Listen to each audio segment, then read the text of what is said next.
I have realized this week, it's not a new realization, but this week it became so much more clear to me how important it is that we make a big difference between what we believe and what we think and what we actually know.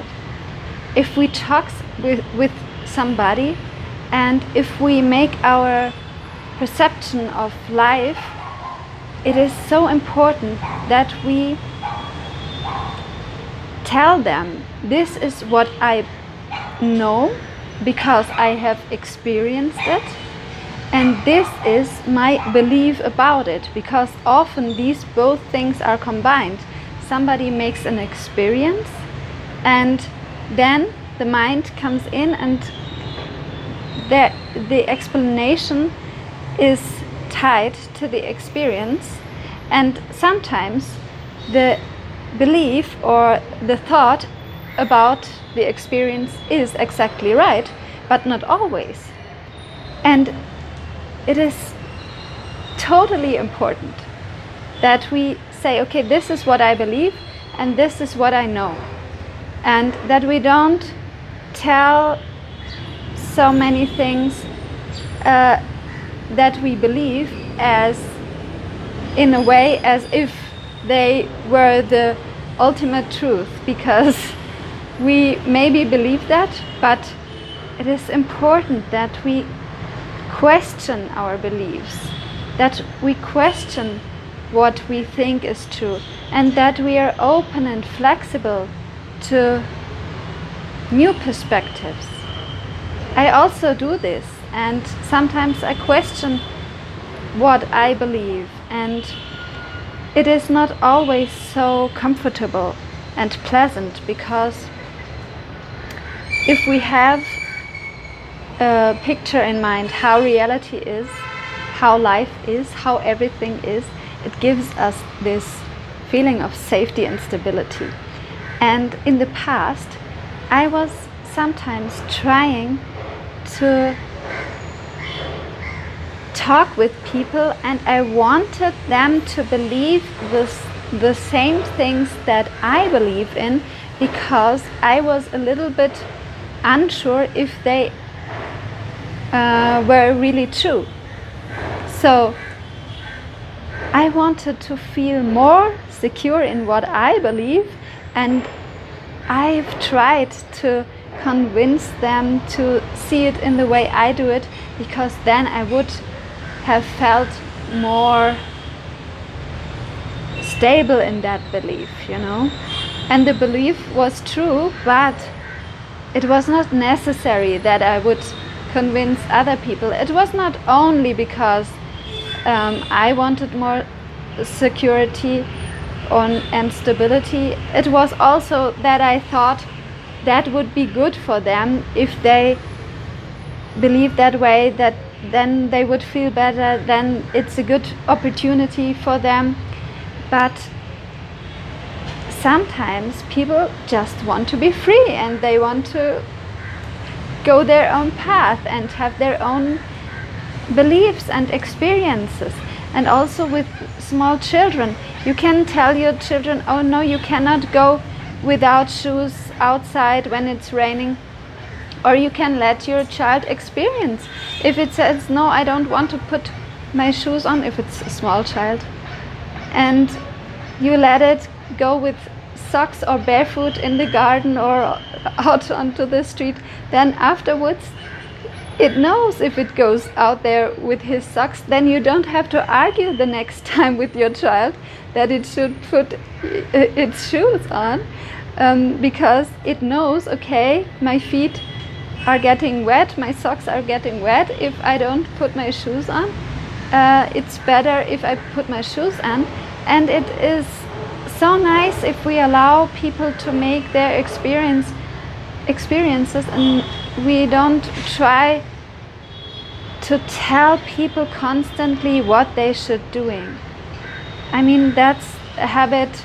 It's all over the world that so many people tell other people, you should do this, you should do that, you should be like this, you should be like that.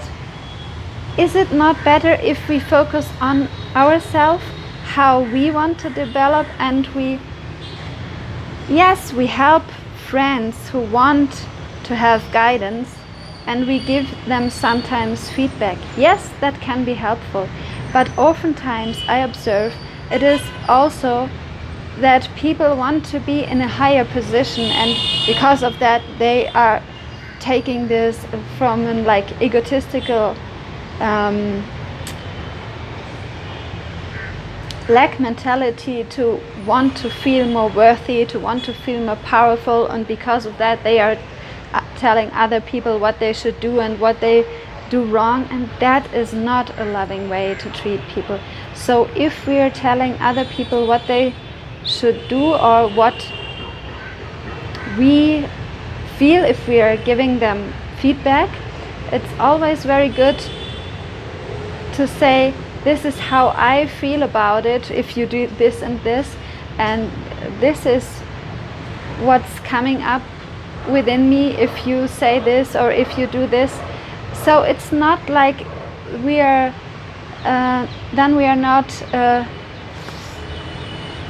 overstepping the boundary and telling them too much in a dominant way. You should do that, you should do this, because they are free, we are free, we want to be respected. So it's very good if we respect them as well, and we respect their freedom, and that we observe, if we give somebody a feedback, is there a lack mentality inside of us? Is there a feeling inside of us that we feel we are not good enough?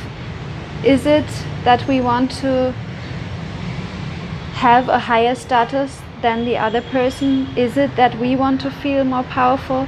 Then it is very important that we allow ourselves to feel all these emotions inside of us before we go to other people and tell them what to do.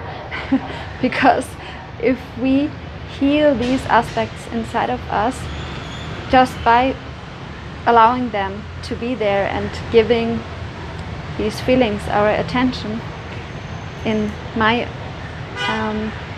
experience, they always dissolve and heal. If I take the time and give them the attention and feel them in my body, then they dissolve. And if we do that, then we are coming from a loving place, and we can help people with our feedback. Of course, it is sometimes very important and helpful to also give people a feedback of something that was not nice, when they did something that was not nice or something like that. That's very valid and helpful. But we can do it in a way where we speak about our experience of the interaction. Like, when you did this, I felt this.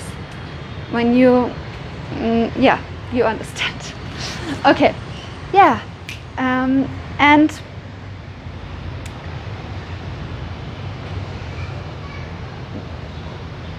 I also want to mention that if I talk in my videos, sometimes I'm talking about my inner being, and this is my experience, that we have not only our personality, but we also are a being that is not dependent on the human personality and the human body. This is my true experience, and you can also experience that through meditation. And what I want to add to this is, if I'm talking about different lifetimes, this is not what I truly remember. This is, for example, my belief. I believe that we have many lifetimes, and I heard about the woman Elisabeth Kübler-Ross. She was observing people in the process of death, and when in her book she describes when one man who was blind was dying, in that room there were 2 other people, and after he was clinically dead, and he awakened again, so he survived this, he woke up again, and he could remember that he as a consciousness could see these other people in the room, and he could tell, even if he was blind in his physical body, as a consciousness he could see, and he could tell these people what kind of clothes they were wearing. He told them, oh, you're wearing this thing with red and green stripes on it. And they have not talked about that in the room or something. He could not have known it otherwise than by perceiving it. And he was able, as a consciousness, to perceive it while his body was dead. This is because with the spiritual beliefs, I believe the essence of all religion is based on love and freedom and happiness. This is the essence of what Christ is. This is the essence of Krishna. This is the essence of Taoism, of Buddhism, of every religion. This is the essence of Allah. So it is more about our true experience, and many people mix their experience of this and add to it what other people tell them what is the truth.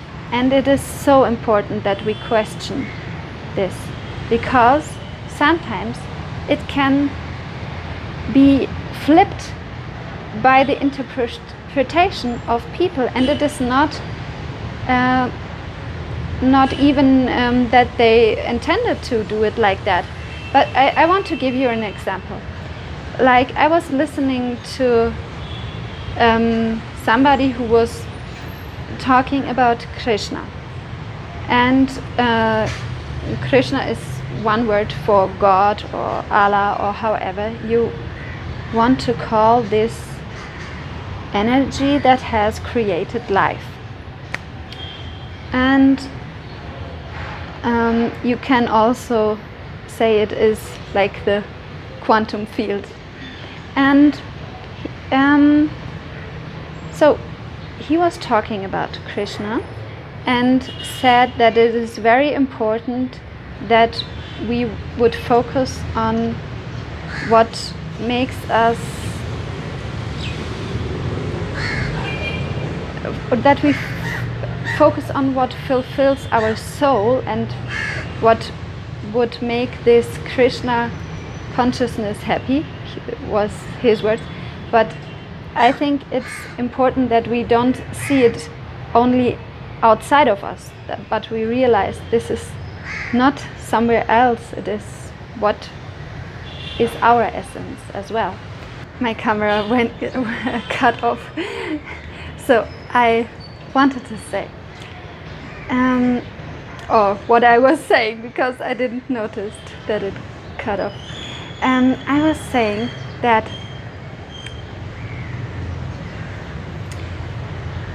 I was at this Krishna temple, and the man was talking about that it is important that we are not materialistically focused. And if you hear that, you can have very different interpretations of that sentence. Because what does it mean? He was saying it in a way that it sounded like you should not want to have a lot of money. But how fun is that? Does he really mean we should want to be poor? Is poverty the ideal? My understanding of what is written there and in the Baba how is it called? Bhagavad Gita, you know what I mean. So what he was saying,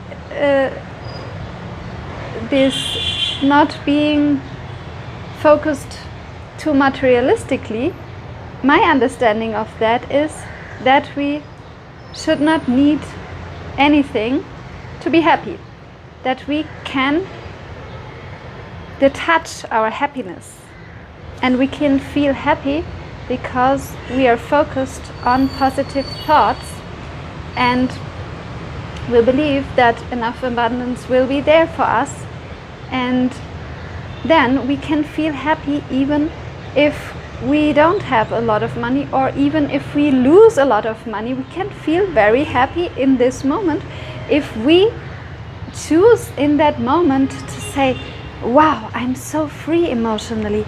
I can feel very happy even in such bad situations. Isn't that great that I can feel happy if something really bad happens?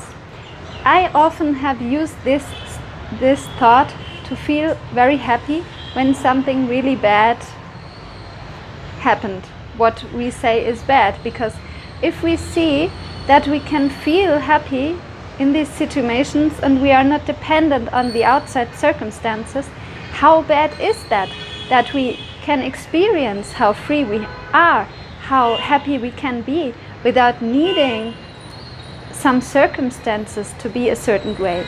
I think it can be very liberating. So this is what I hear when I hear we should not be materialistically focused. For me, that means it is very good for our happiness if we don't need the circumstances to be a certain way. If we don't need to have money, if we don't need to have a lot of money to be happy, but that does not mean we should not want it, or we should not have it. It is wonderful if we have a lot of money and we do wonderful things with that and we help others with that.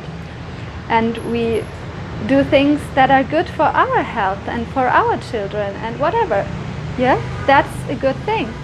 And poverty is not the ideal, but it sounds like that. And this is what I mean. It is so important that we talk about our perception as something that we believe and something that we think, not as something that is that way, because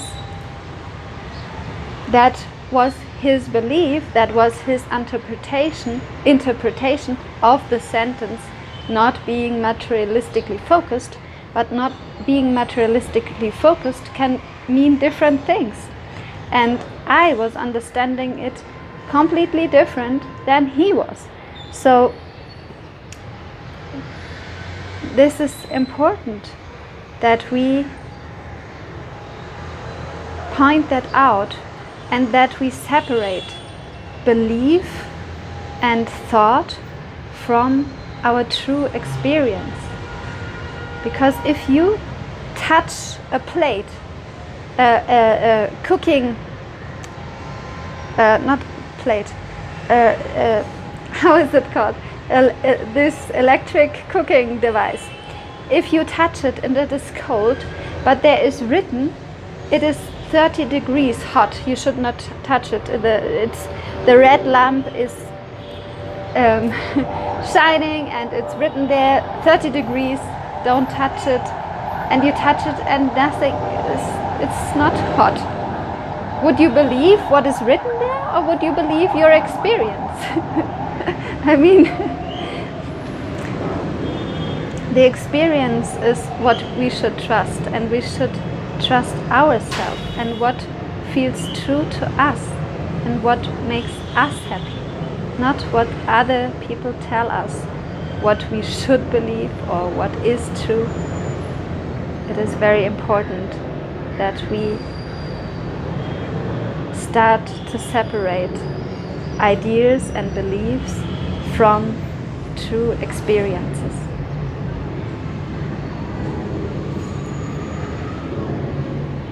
Have a nice week.